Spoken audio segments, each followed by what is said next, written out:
भारत के पड़ोसी देश श्रीलंका में एक अजीबोगरीब चीज देखने को मिली। एक विद्युत ग्रिड उप स्टेशन में एक बंदर के घुसने से पूरे देश में बिजली संकट पैदा हो गया है। बंदर श्रीलंका के एक पावर ग्रिड सब स्टेशन में घुस गया और सोमवार को लगभग 11:30 बजे पूरे देश की बिजली गुल कर दी।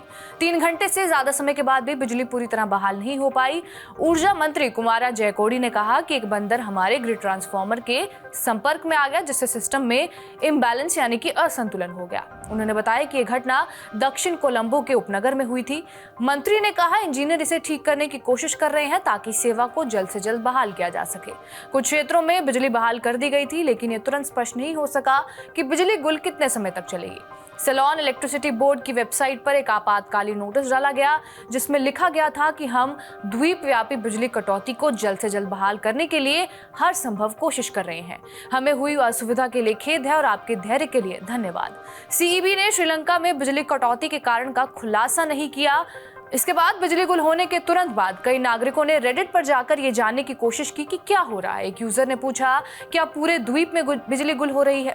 लोगों ने इस बात की पुष्टि की कि कोलंबो, गाले और बाकी अन्य क्षेत्रों में बिल्कुल भी बिजली नहीं थी। कई लोगों ने उच्च तापमान के दौरान कई घंटों तक बिजली कटौती की शिकायत की। श्रीलंका के ज्यादातर शहरी केंद्रों में तापमान 30 डिग्री सेल्सियस से ऊपर होता है।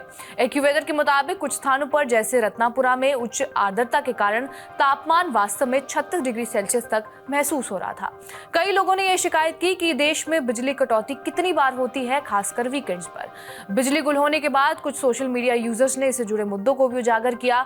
लोगों ने यह भी बताया कि इंटरनेट कनेक्टिविटी में गिरावट आई है और संभवतः टावरों को बिजली की आपूर्ति नहीं मिलने के कारण ऐसा हुआ होगा।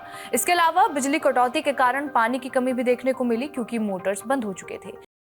के बाद श्रीलंका के स्थानीय अखबार डेली मिरर ने एक रिपोर्ट भी प्रकाशित की, जो ब्लैकआउट के पीछे एक बंदर का हाथ होने के दावों पर सवाल उठाती है। इसके मुताबिक श्रीलंका के इंजीनियर कई सालों से सरकार को रिपोर्ट भेज रहे थे, जिसके मुताबिक श्रीलंका को अपने पावर ग्रिड को अपग्रेड करने की जरूरत है। ऐसा नहीं करने पर देश को बार बार ब्लैकआउट का सामना करना पड़ेगा। सवाल ये भी उठ रहे हैं कि क्या वाकई इस देशव्यापी ब्लैकआउट के पीछे कोई बंदर है या फिर ये किसी सरकार की लापरवाही का नतीजा है, जिसे सरकार छुपाने की कोशिश कर रही है। बहरहाल इस वीडियो के ऊपर आपकी क्या प्रतिक्रिया है, हमें कमेंट करके जरूर बताएं। बाकी देश और दुनिया की तमाम बड़ी खबरों से अपडेटेड रहने के लिए सब्सक्राइब करिए TV9 भारतवर्ष।